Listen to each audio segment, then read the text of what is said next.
2022년 9월 7일 수요일이죠. 여전히 태풍의 영향 안에 있는 것 같습니다. 그렇죠? 야간 조심하시고요. 하나님의 말씀을 함께 묵상합니다. 오늘도 우리 시편 49편부터 시작해 볼까요? 하나님을 향한 노래를 부르시면서 말이죠. 고라자손의 시, 인도자를 따라 부르는 노래. 그럼 시편은요, 시이지만 노래입니다. 여러분 노래하면서 한번 말씀을 읽어보시죠. 뭇백성들아 이를 들으라. 세상의 거민들아 모두 귀를 기울이라. 귀천 빈부를 막론하고 다 들을지어다. 내 입은 지혜를 말하겠고 내 마음은 명철을 작은 소리로 읊조리리로다. 내가 비유에 내 귀를 기울이고 수금으로 나의 오묘한 말을 풀리로다. 죄악이 나를 따라다니며 나를 애워싸는 환난의 날을 내가 어찌 두려워하랴. 자기의 재물을 의지하고 부유함을 자랑하는 자는 아무도 자기의 형제를 구원하지 못하며 그를 위한 속전을 하나님께 바치지도 못할 것은 그들의 생명을 속량하는 값이 너무 엄청나서 영원히 마련하지 못할 것임이니라. 그가 영원히 살아서 죽음을 보지 않을 것인가? 그러나 그는 지혜 있는 자도 죽고 어리석고 무지한 자도 함께 망하며 그들의 재물은 남에게 남겨두고 떠나는 것을 보게 되리로다. 여러분 그렇죠? 영원히 살아서 죽음 보지 않을 사람이 누가 있겠어요? 지혜가 있든 돈이 많든 재물은 다 남에게 남겨두고 떠나는 거 아닌가요? 11절. 그러나 그들의 속 생각에 그들의 집은 영원히 있고 그들의 거처는 대대에 이르리라 하여 그들의 토지를 자기 이름으로 부르도다. 사람은 존귀하나 장구하지 못하며 멸망하는 짐승 같도다. 이것이 바로 어리석은 자들의 길이며 그들의 말을 기뻐하는 자들의 종말이로다. 셀라. 그들은 양같이 스올에 두기로 작정되었으니 사망이 그들의 목자일 것이라. 정직한 자들이 아침에 그들을 다스리리니 그들의 아름다움은 소멸하고 스올이 그들의 거처가 되리라.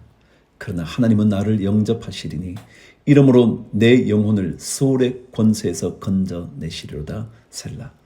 사람이 치부하여 그의 집에 영광이 더할 때에 너는 두려워하지 말지어다. 그가 죽음에 가져가는 것이 없고 그의 영광이 그를 따라 내려가지 못함이로다. 그가 비록 생시에 자기를 축하하며 스스로 좋게 함으로 사람들에게 칭찬을 받을지라도 그들은 그들의 역대 조상들에게로 돌아가리니 영원히 빛을 보지 못하리로다. 존귀하나 깨닫지 못하는 사람은 멸망하는 짐승 같도다. 여러분 우리 인생의 유한함을 그리고 부유함의 덧없음을 깨닫지 못하면 멸망하는 짐승 같대요. 지혜를 얻게 되기를 축복합니다. 에스겔 10장 들어보시죠. 이에 내가 보니 그룹들 머리 위 궁창에 남보석 같은 것이 나타나는데 그들 위에 보좌의 형상이 있는 것 같더라. 하나님이 가는 배 옷을 입은 사람에게 말씀하여 이르시되 너는 그룹 밑에 있는 바퀴 사이로 들어가 그 속에서 숯불을 두 손에 가득히 움켜가지고 성읍 위에 흩어라 하시매 그가 내 목전에서 들어가더라. 그 사람이 들어갈 때에 그룹들은 성전 오른쪽에 서 있고 구름은 안뜰에 가득하며 여호와의 영광이 그룹에서 올라와 성전 문지방에 이르니 구름이 성전에 가득하며 여호와의 영화로운 광채가 뜰에 가득하였고 그룹들의 날개 소리는 바깥뜰까지 들리는데 전능하신 하나님이 말씀하시는 음성 같더라.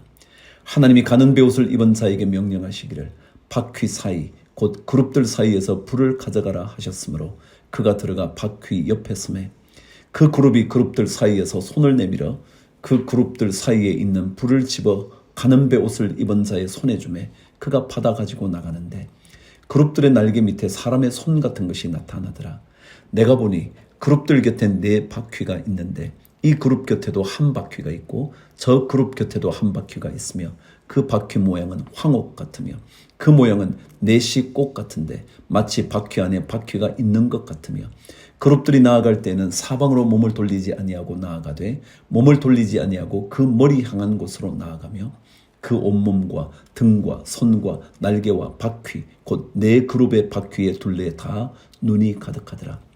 내가 들으니 그 바퀴들을 도는 것이라 부르며 그룹들에게는 각기 내면이 있는데 첫째 면은 그룹의 얼굴이요, 둘째 면은 사람의 얼굴이요, 셋째는 사자의 얼굴이요, 넷째는 독수리의 얼굴이더라. 그룹들이 올라가니 그들은 내가 그발 강가에서 보던 생물이라.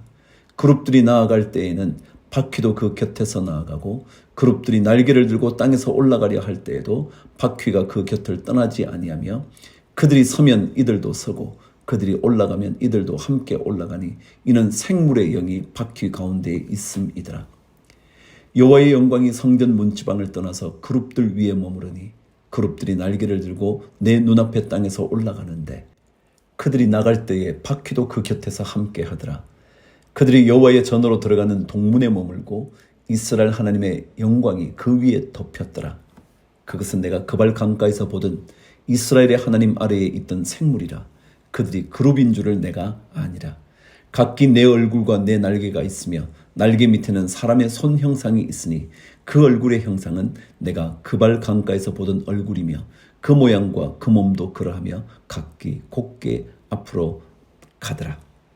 고린도전서 12장, 성령의 은사들에 대한 말씀인 줄 잘 알고 계시죠? 그 은사 중에 최고의 은사가 사랑의 은사라는 이야기가 13장에 이어져 있잖아요. 12장 오늘 말씀 읽어볼게요. 형제들아, 신령한 것에 대하여 나는 너희가 알지 못하기를 원하지 아니하노니 너희도 알거니와 너희가 이방인으로 있을 때에 말 못하는 우상에게로 끄는 그대로 끌려갔느니라. 그러므로 내가 너희에게 알리노니 하나님의 영으로 말하는 자는 누구든지 예수를 저주할 자라 하지 아니하고 또 성령으로 아니하고는 누구든지 예수를 주시라 할 수 없느니라.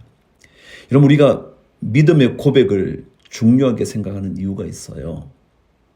예수가 우리의 구주라고 말하는 그 고백이, 믿음의 고백이 구원을 얻게 한다는 것. 이게 왜 중요하냐 하면요, 성령의 도우심이 아니면 아무도 그렇게 말할 수 없다는 거예요.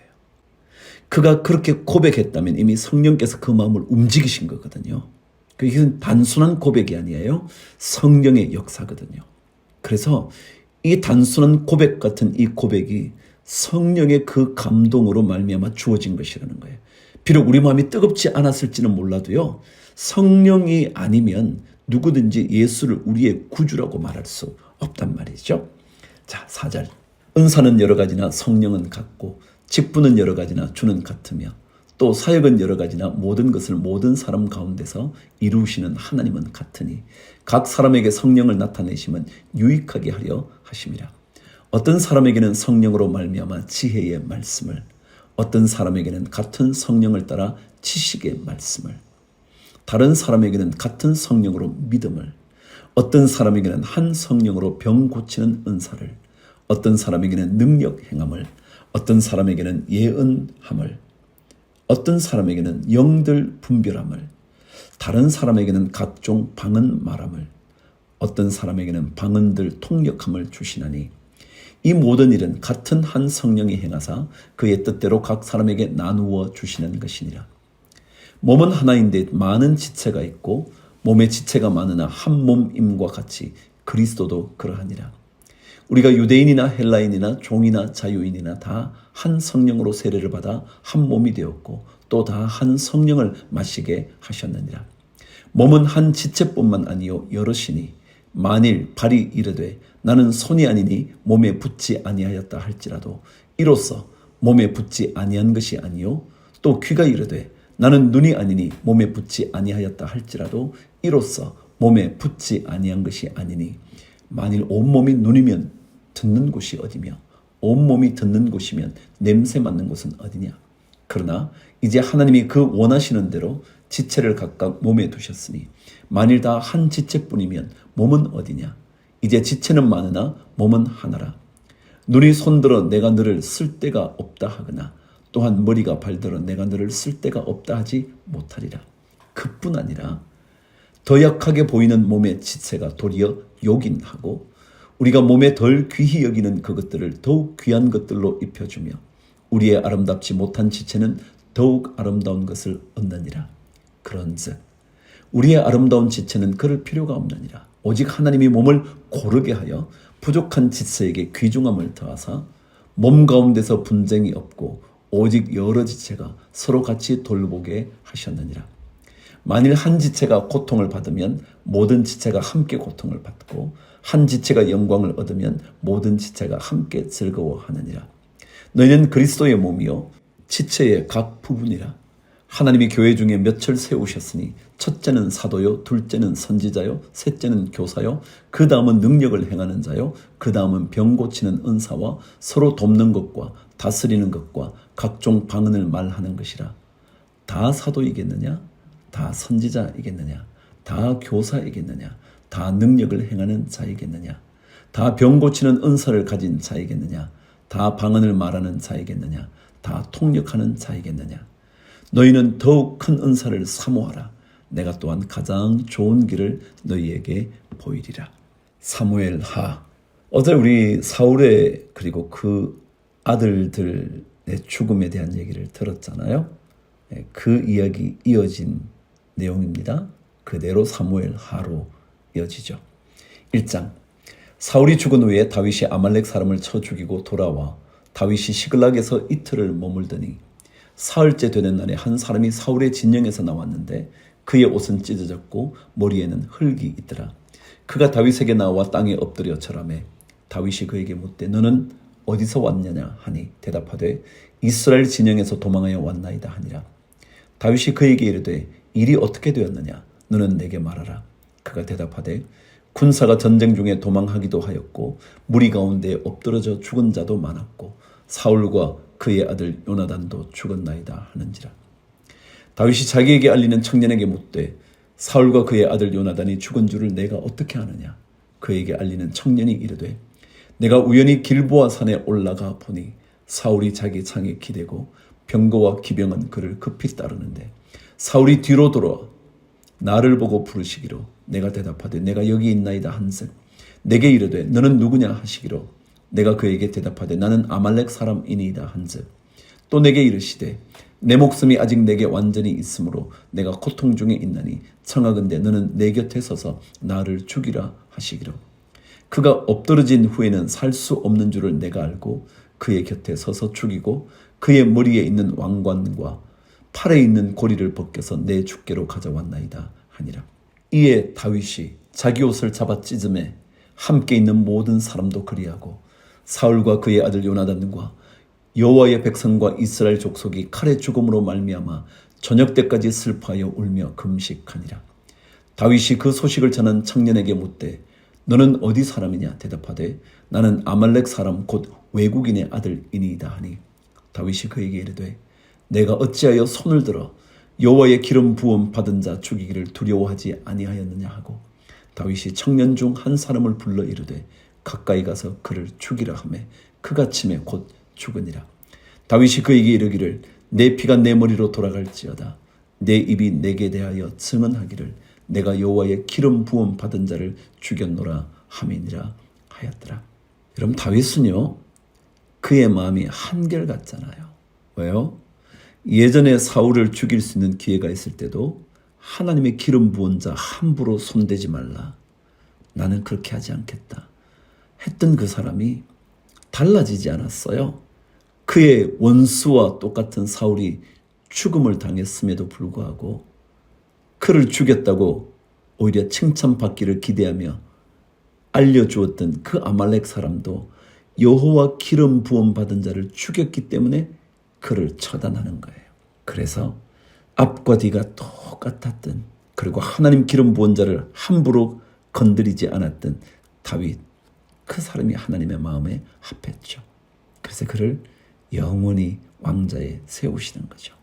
17절 다윗이 이 슬픈 노래로 사울과 그의 아들 요나단을 조상하고 명령하여 그것을 유다 족속에게 가르치라 하였으니 곧 활노래라.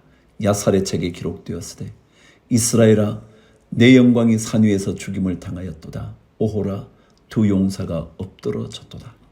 이 일을 가드에도 알리지 말며 아스글론 거리에도 전파하지 말지어다. 블레셋 사람들의 딸들이 즐거워할까 할례받지 못한 자의 딸들이 개가를 부를까 염려로다. 길보아 산들아 너희 위에 이슬과 비가 내리지 아니하며 재물 낼 밭도 없을지어다. 거기서 두 용사의 방패가 버림바 됨이니라. 곧 사울의 방패가 기름 부음을 받지 아니함 같이 되미로다. 죽은 자의 피에서 용사의 기름에서 요나단의 활이 뒤로 물러가지 아니하였으며 사울의 칼이 헛되이 돌아오지 아니하였도다. 사울과 요나단이 생전에 사랑스럽고 아름다운 자 이르니 죽을 때에도 서로 떠나지 아니하였도다. 그들은 독수리보다 빠르고 사자보다 강하였도다. 이스라엘 딸들아, 사울을 슬퍼하여 울지어다. 그가 붉은 옷으로 너희에게 화려하게 입혔고 금놀이개를 너희 옷에 채웠도다. 오호라, 두 용사가 전쟁 중에 엎드러졌도다. 요나단이 내 산 위에서 죽임을 당하였도다. 내 형 요나단이여, 내가 그들을 애통함은 그대는 내게 심히 아름다움이라. 그대가 나를 사랑함이 기이하여 여인의 사랑보다 더하였도다. 오호라, 두 용사가 엎드러졌으며 싸우는 무기가 망하였도다 하였더라. 다윗의 사울과 요나단을 향한 애가 참 다윗은 본받고 싶은 인물입니다. 오늘은 욥기 37장, 38장 읽어갑니다. 이제 욥기도 끝을 향하여 갑니다. 이제는 조금만 지나면 하나님께서 말씀하시는 내용들을 여러분이 듣게 될 겁니다. 이로 말미암아 내 마음이 떨며 그 자리에서 흔들렸도다. 하나님의 음성, 곧 그의 입에서 나오는 소리를 똑똑히 들으라. 그 소리를 천하에 펼치시며 번갯불을 땅끝까지 이르게 하시고 그 후에 음성을 발하시며 그의 위엄찬 소리로 천둥을 치시며 그 음성이 들릴 때에 번개를 멈추게 아니하시느니라. 하나님은 놀라운 음성을 내시며 우리가 헤아릴 수 없는 큰 일을 행하시느니라. 눈을 명하여 땅에 내리라 하시며 적은 비와 큰 비도 내리게 명하시느니라. 그가 모든 사람의 손에 표를 주시어 모든 사람이 그가 지으신 것을 알게 하려 하심이라. 그러나 짐승들은 땅 속에 들어가 그 처소에 머무느니라. 폭풍우는 그 밀실에서 나오고 추위는 북풍을 타고 오느니라. 하나님의 입김이 얼음을 얼게 하고 물의 너비를 줄어들게 하느니라. 또한 그는 구름에 습기를 실으시고 그의 번개로 구름을 흩어지게 하시느니라. 그는 감싸고 도시며 그들의 할 일을 조종하시느니라. 그는 땅과 육지 표면에 있는 모든 자들에게 명령하시느니라. 혹은 징계를 위하여 혹은 땅을 위하여 혹은 긍휼을 위하여 그가 이런 일을 생기게 하시느니라. 욥이여, 이것을 듣고 가만히 서서 하나님의 오묘한 일을 깨달으라. 하나님이 이런 것들에게 명령하셔서 그 구름의 번개로 번쩍거리게 하시는 것을 그대가 아느냐? 그대는 겹겹이 쌓인 구름과 완전한 지식의 경이로움을 아느냐? 땅이 고요할 때의 남풍으로 말미암아 그대의 의복이 따뜻한 까닭을 그대가 아느냐?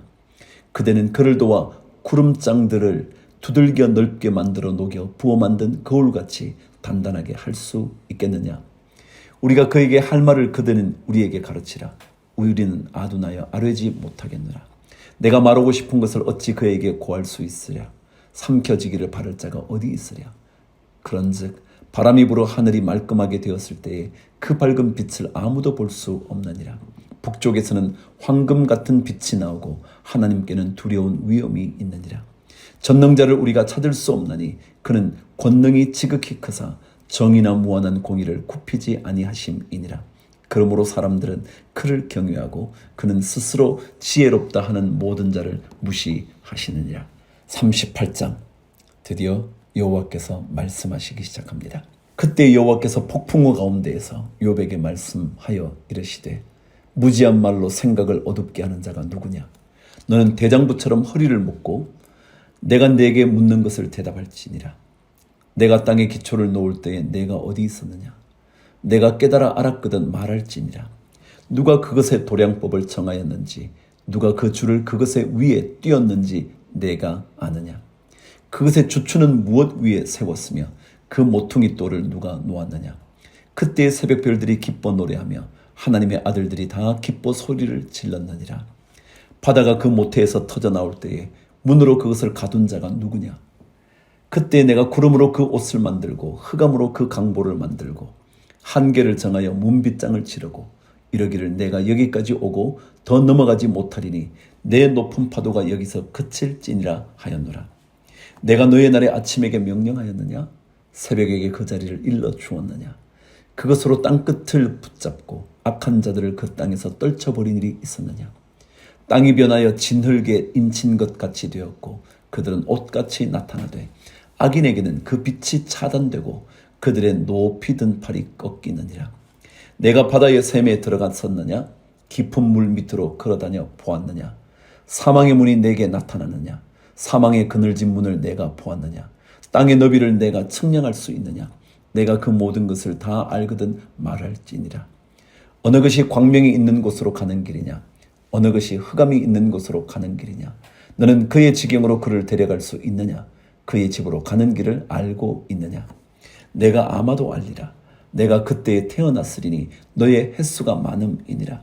내가 눈 곳간에 들어갔었느냐? 우박창고를 보았느냐? 내가 환난 때와 교전과 전쟁의 날을 위하여 이것을 남겨두었노라. 광명이 어느 길로 뻗치며 동풍이 어느 길로 땅에 흩어지느냐? 누가 홍수를 위하여 물길을 터주었으며 우레와 번갯길을 내어주었느냐? 누가 사람 없는 땅에 사람 없는 광야에 비를 내리며 황무하고 황폐한 토지를 흡족하게 하여 연한 불이 돋아나게 하였느냐? 비에게 아비가 있느냐? 이슬방으로 누가 낳았느냐?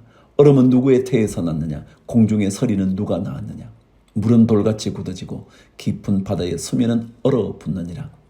내가 묘성을 메어 묶을 수 있으며 삼성의 띠를 풀 수 있겠느냐?